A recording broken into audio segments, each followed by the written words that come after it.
I saw him her apologizing, and I thought she didn't have to apologize. Apologize for what?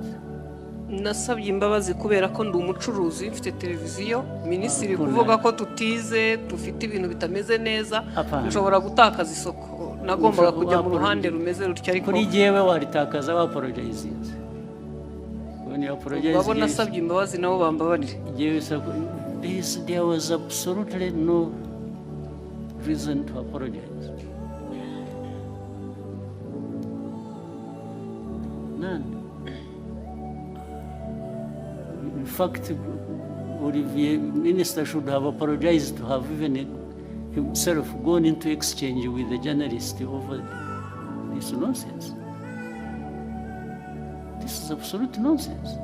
urabona nk'ubu Minisitiri Nduhungire yamfasha nkubita hasi mu by'ukuri mu buryo ubona wagira ngo buri personal kandi byagorana ko nyina minisitiri tugira icyo duhuriraho urumva kuba wenda icya kabiri nk'umuyobozi ntiyaje ngo atubwire ati ijambo navuze ihene muvuga intama icya kabiri kuvuga ko nzajya kubaza uriya wa mudamu ubyina sinari buvuge ko nzabaza amakoro twari buzahurire nagerageje kureba umuntu mbonye na nomero nahamagara akanyitaba atantasabye audience na protocol ariko ntabwo bivuga ngo kuba Minisitiri Nduhungire yavuze kuri ntabwo biri butubuze gukora akazi kandi koko nibyo Nduhungire kuva ko tutazi igifaransa sinabihakana yize Ecole Belge ajya kubi Burayi mu bihugu bivuga igifaransa ni minisitiri w'ububanyi n'amahanga n'uyu munsi nizo ndi makoresha amanywa nijoro ariko turacyamusaba na ministeri ye n'abakozi bashinzwe communication igihe hari ubutumwa minisitiri yatanze kuko afite akazi kenshi mumuhe kopi y'izindi ndimi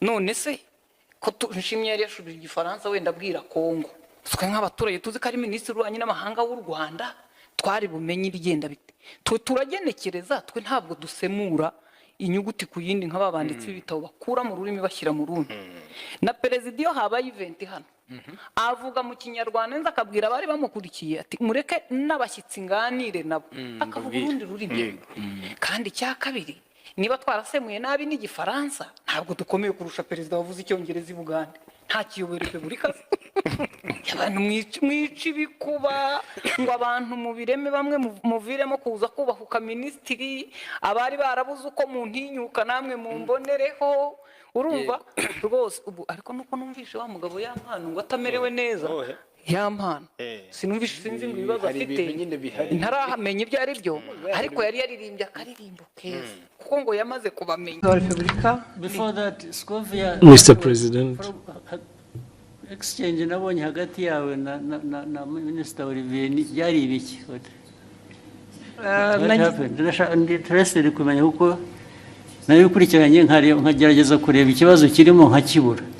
Now I want you to mbere yo kumbaza banza unsobanurire menye ibyabaye niki. Murakoze nyakubahwa Perezida wa Repubulika ikibazo cyabaye ko ntazi igifaransa neza ku rwego nyakubahwa minisitiri yumvaga nkwiye kuba nkiziho ngerageza gushyira ijambo rye mu kinyarwanda kugira ngo abanyarwanda bumve aje kunsubiza ko ntabikoze neza hari ku cyumweru yakosoraga ikinyarwanda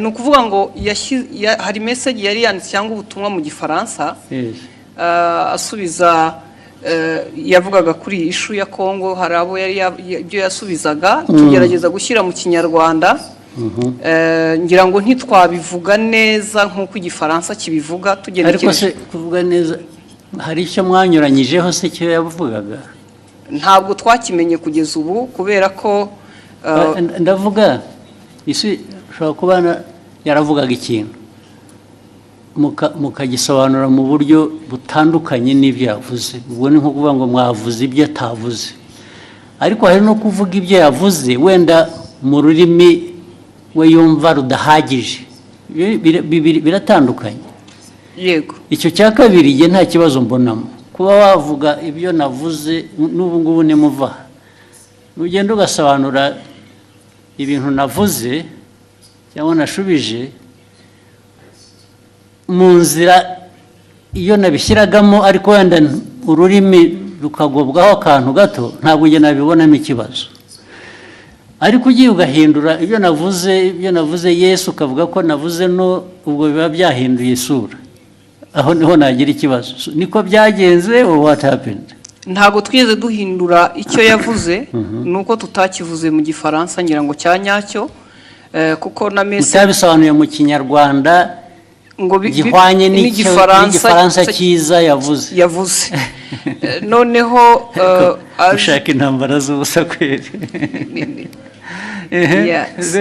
hanyuma aza gusubiza, ndabyibuka hari ku cyumweru, ngira ngo hari nuko nari njyenyine iyo mba ndi kumwe n'undi aba yarangiriye inama itari igisubizo natanze, kuko naje mvuga nti ntiwigeze utubwira ikosa twakoze ngo turikosore, kuko we yagaragazaga ko dukwiye gusubira kwiga igifaransa, kandi koko sinkizi, ariko abo dukorana bamwe baba bagerageje. Ngira ngo naho habaye kutumvikana na nyuma ndisegura kuko ntari ku rwego wenda rwo gusubiza. Ariko wiseguriraga iki? Ko nashubije minisita ndi umunyamakuru muri urwo buryo. N'ubu ndacyasaba imbabazi. Oya, bishoboka. Ahubwo azagusaba imbabazi ariwe. Kuko ibi bya protocol, ibya Janesse ntabwo birimo protocol. Yes, ndabona ushaka icyo kintu ndashaka kuko nabonye hari ugusaba imbabazi sinabyumva.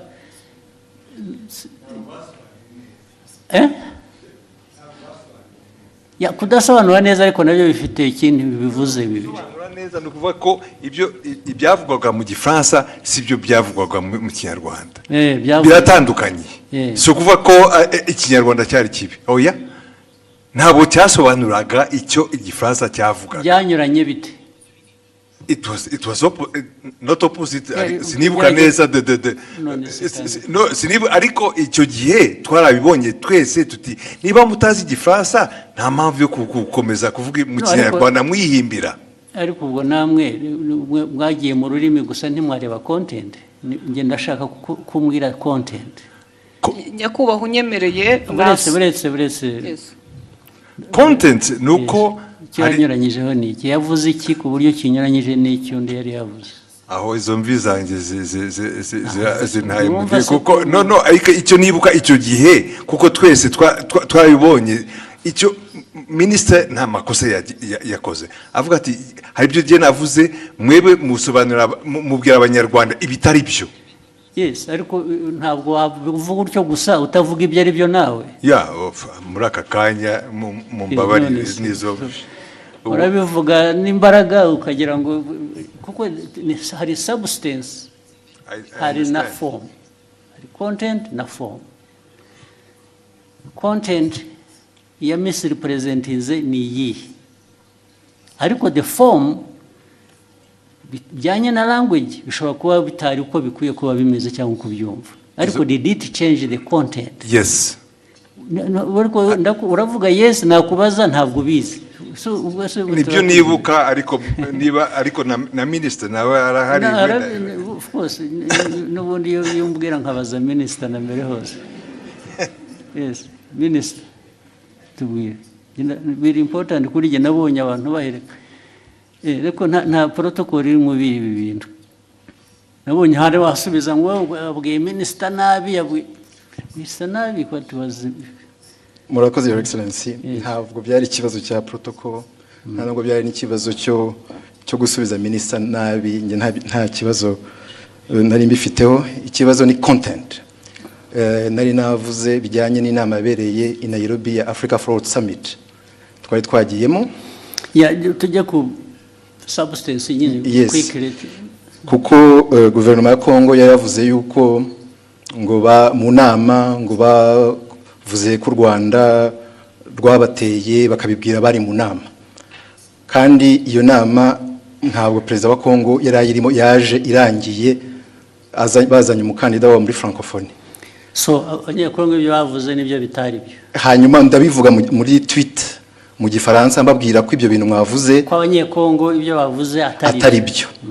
Hanyuma rero mu kiganiro na Scovia barimo bagerageza gusemura, barabiquestioninga byose. Bande ibyo navuze barabiquestioninga yuko muri ikiganiro Scovia n'abandi banyamakuru basangiye stage muri mama w'u Rwagasabo hanyuma baranavuga yuko bavuga ngo iki? Bavuga yuko ibyo navuze ahubwo bagiye kubibaza umuhanzi witwa Sherry Silver wari watumiwe ngo aze muri party yagombaga kuba after the meeting ya Africa Forward Summit. Ku buryo navuze yuko bitanakwiye yuko no, ariko ibyo bavuze bitajyanye n'ibyo bavuze ni ibiki? Nibyo ngibyo byuko Kongo yanenze u Rwanda mu nama kandi Kongo perezida wayo ataranahari. Ibyo nibyo navuze bo baranabiquestioninga. Banabiquestioninze cyangwa babiripotinze ku buryo butari bwo. Babiquestioninze ibyo navuze. Bavuga ko ahubwo baza no kubaza umuhanzi. Babiquestioninze bavuga ko ibyo wavuze bitari byo nicyo cyangwa ko bitari byo, ko bitumvikana, ko ahubwo baza kubaza uwo muhanzi ko ari wewe uza kubisobanura. Ikitarumvikanaga ngo nikize. Nibyo nanjye nibaza kuko ibyo navugaga byari clear, kuko Kongo yavugaga ko ngo batunenze ko mu nama ya Africa Forward Summit kandi Kongo itari nahari. Baraje ariko ibyo ni Kongo yabivuze. Ibyo ni Kongo yabivuze, ngewe ndabinenga muri tweet mu Gifaransa. Hanyuma ahubwo bo barananenga bavuga ko bidasobanutse ibyo ndimo mvuga. Bitasobanutse meaning what? Ko ibyo mvuga nenga Kongo ko bitari clear kandi ari nge wari uhari muri iyo nama, ibyo navuze byari bisobanutse kandi ari ikintu kimisinga aho ngaho ntumva neza. Bakwandika bavuga ngo ibyo bavuze si byo, bavuze ibyo bo kuri bo bakuvugiye ibyo wavuze se bitari byo. Oya, barabiquestioningaga yuko ibyo mvuga bitumvikana. Best ku bintu ntanumva kubera ko it was clear ibyo navugaga byuko Kongo ntabwo yari mu nama, ntishobora kuvuga. Babiquestioninze bavuga se ngo Olivier arabeshya, ntabwo biri ari byavuze cyangwa yavuze bashatse kuvuga ibyo wavuze ariko babivuga mu buryo butari bwo, batanga indi content or what? Bavuga ko ibyo mvuga bitumvikana. Ko ngiye ibyo mvuga nka Minister wa Foreign Affairs wari muri iyo nama, ko ibyo mvuga bitumvikana, ko ahubwo bagiye kubaza umuhanzi utari no muri iyo nama. Umuhanzi se bamubarizaga iki? Kubera ko yari yatumiwe muri party yabaye nyuma y'iyo nama. Hari party yabaye, hari umuhanzi wari watumiwe ngo bafashe gutegura iyo party, ngo nibo baza kubaza mu bintu byavugiwe mu nama y'abakuru b'ibihugu narindimo. Aho ngaho niho hari ikibazo. Ariko ikindi kibazo muhitamo kubishyira ku rubuga muterana amagambo. Nuko hari hashize n'iminsi mubwira ibyo batagiye basemura neza, mwandikira akamubwira ko babikora, nyuma bakongera bagasubira bakabidistortinga. Ibyo byaje kuba noneho bitari interpretation. Ibyo bavuze gusa ko ibyo bavuze atari byo. Ko atari byo, ko babiquestioninga. It is very intriguing. What is it? Nyakubahwa, murakoze kongera kumpa umwanya. Abandi mwari kumwe icyo gihe ni bande mbese? Ni abanyamakuru dukorana, ntabwo bari hano. Twari mu kiganiro dusangira amagambo magufi turebe turangize. Icyabaye, leta ya Kongo yavugaga ko bari bahari nk'uko nyakubahwa minisitiri yari yabavuguruje, nawe akavuga ko batari bahari. Noneho mu kiganiro kuko abari talk show atari kuvuga ngo turasoma amakuru kwa kundi twihuta. Ni ikiganiro mwakora? Ni ikiganiro, noneho tubiteramo urwenya, turavuga tuti se ko tutariyo nk'abanyamakuru, Kongo ikavuga ko ihari, u Rwanda minisitiri akavuga ko adahari, turaza kubaza uwo muhanzi twabonye we yaranahara tubwira ngo yarashinzwe protocole kuko yagaragaye yifotoza muri iyo nama na perezida w'Ubufaransa ari nawe. Mwibaza ngo noneho icyabaye niki? Twibaza ngo niki, tubavuga tuti turaza kubaza uwo ni utari ku ruhande rwa Kongo ntabe na minisitiri ashobora kutubwira ko yamubonye cyangwa atamubonye. Tubivuga dutyo turagenda. Nyakubahwa Perezida wa Repubulika ngira ngo ikibazo cyaje kuba ubwo nyakubahwa minisitiri yazaga kuri Twitter akoresha imvugo igira iti Madame Scovia Mutesi, ikiganiro cyanyu kiratera urujijo mu Banyarwanda. Inyandiko yanjye yanditse mu rurimi rwumvikana. Ubutaha muzashaka umunyamakuru uvuga neza Igifaransa asemura inyandiko nk'iyi uko bikwiye mbere y'uko muyiganiraho. Nibiba ngombwa muzabaze ya ariko urumva mwese mugira ngo mufite muzambaze sorry uretse mufite ikibazo Olivier ko avuga ko minisita avuga ni nk'aho bavuze ngo ibyo yavuze asubiza ko abanyekongo batari bahari mwavuze ko ni nk'aho muvuga ngo abanyekongo bo baravuga ngo bari bahari wowe uravuga ngo ntibari bahari nibyo byateye urujijo yego okay ntabwo byaba ikibazo cy'igifaransa rero cyangwa ikinyarwanda kuko niba uvuga ngo mu iyi nama ntabwo bariya abantu bari bahari okay then wowe ukavuga ngo minisitiri ibyo avuga ntabwo ari byo bariya baravuga ngo bari bahari minisitiri aravuga ngo ntibari bahari icyo kikaba ari cyo kiba ikiganiro